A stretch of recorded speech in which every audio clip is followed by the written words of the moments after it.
یہ واقعہ حضرت عیسیٰ علیہ السلام کے آسمان پر اٹھا لیے جانے کے قریباً 250 سال بعد کا ہے۔ مسیحیت کو اس وقت خدا کے سچے دین کی حیثیت حاصل تھی اور کرۂ ارض پر اس کے ماننے والوں کی تعداد میں روز بروز اضافہ ہو رہا تھا۔ لیکن جیسا کہ ہر سچے دین کی خصوصیت ہے، اس کے ماننے والوں میں پہل نچلے اور غریب طبقے کے لوگ شامل ہوتے ہیں۔ حکمرانوں تک یہ روشنی بعد میں پہنچتی ہے، لہٰذا اس وقت بھی غربا اور کمزور لوگ اللہ کے دین کی طرف راغب ہو رہے تھے، جبکہ ان کے حاکم ابھی تک جہالت کے اندھیروں میں بھٹک رہے تھے۔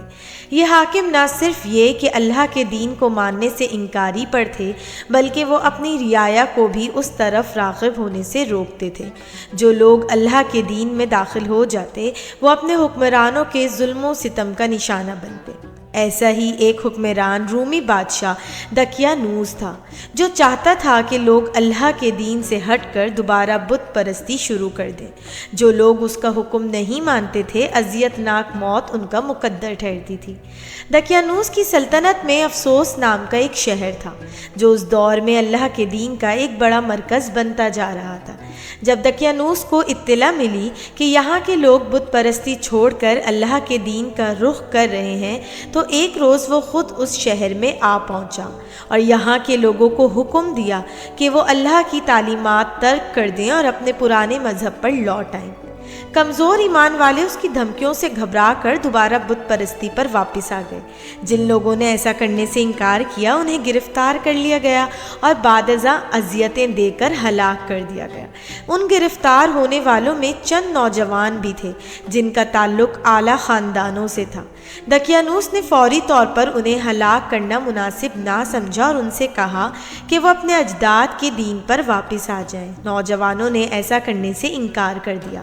دقیانوس نے انہیں سوچنے کے لیے ایک دن کی مہلت دی اور کہا کہ اگر اس مہلت کے بعد بھی وہ اپنے انکار پر اڑے رہے تو ان کے حسب و نسب کی پرواہ کیے بغیر انہیں دردناک انجام سے دوچار کیا جائے گا۔ روایات میں نوجوانوں کی تعداد کہیں 7، کہیں 5 اور کہیں 3 بیان کی گئی ہے۔ جب یہ نوجوان دقیانوس کے دربار سے نکلے تو انہیں آپس میں مشورہ کیا کہ اب انہیں کیا کرنا چاہیے۔ طویل صلاح مشورے کے بعد یہ طے پایا کہ وہ شہر سے نکل جائیں اور کسی غار میں پناہ لے لیں۔ جب دقیانوس یہاں سے واپس چلا جائے گا تو وہ بھی واپس آ جائیں گے۔ یہ سوچ کر وہ شہر سے باہر جانے راستے پر چل پڑے۔ راستے میں انہیں ایک صاحب ایمان چرواہا ملا۔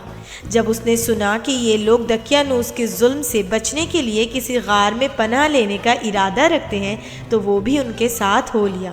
چرواہے کے ساتھ ان کا وفادار کتا بھی تھا۔ بعض روایات میں اس کتے کا نام قطمیر بتایا گیا ہے۔ شہر سے باہر کی پہاڑیوں میں وسیع و عریض غار موجود تھے۔ نوجوانوں نے کتے سمیت ان میں سے ایک غار میں پناہ حاصل کر لی۔ یہاں پہنچ کر دل کو سکون ہوا تو وہ عبادت الہی میں مشغول ہو گئے۔ اسی عالم میں اللہ کا حکم ہوا اور انہیں نیند آ گئی۔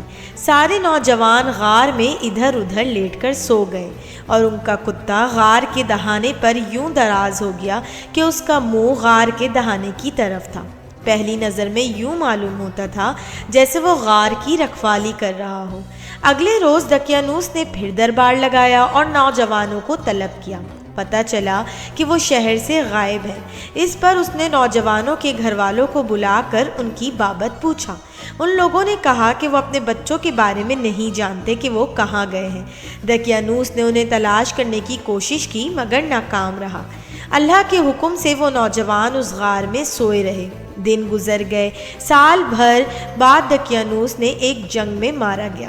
اللہ کے دین کی قبولیت میں روز بروز اضافہ ہو رہا تھا۔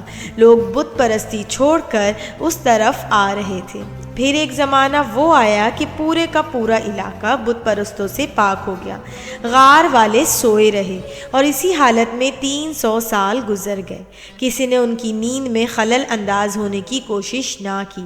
اگر کوئی بھولا بھٹکا اس غار کی طرف آ بھی نکلتا تو غار کے دہانے پر کتے کو رکھوالی کرتا دیکھ کر اندر داخل ہونے کی کوشش نہ کرتا۔ لوگ انہیں بھول چکے تھے۔ اور دقیانوس کا ظلم و ستم بھی ماضی کی تلخ یادوں کا حصہ بن چکا تھا۔ اب وقت آ گیا تھا کہ اللہ تعالیٰ کے اس معجزے کو دنیا والوں کے سامنے ظاہر کر دیا جائے۔ چنانچہ اللہ کے حکم کے مطابق ایک روز غار والوں کی آنکھ کھل گئی۔ اٹھنے پر ان کی کیفیت ویسی ہی تھی کہ جیسی رات بھر یا دن بھر سو کر اٹھنے والوں کی ہوتی ہے، اور وہ اپنے دل میں یہی خیال کر رہے تھے کہ انہوں نے ایک رات سو کر گزاری ہے۔ اٹھنے کے بعد انہوں نے آپس میں بات چیت کر کے فیصلہ کیا کہ ان میں سے ایک چھپتا چھپاتا شہر میں جائے اور کھانے پینے کا کچھ سامان خرید لائے، کیونکہ معلوم نہیں انہیں ابھی کتنے اور روز اس غار میں رہنا پڑے۔ وہ اس بات سے بے خبر تھے کہ باہر کی دنیا بالکل بدل چکی ہے۔ منصوبے کے مطابق ان میں سے ایک نوجوان شہر میں آیا تو اس نے دیکھا کہ شہر بالکل بدل چکا ہے۔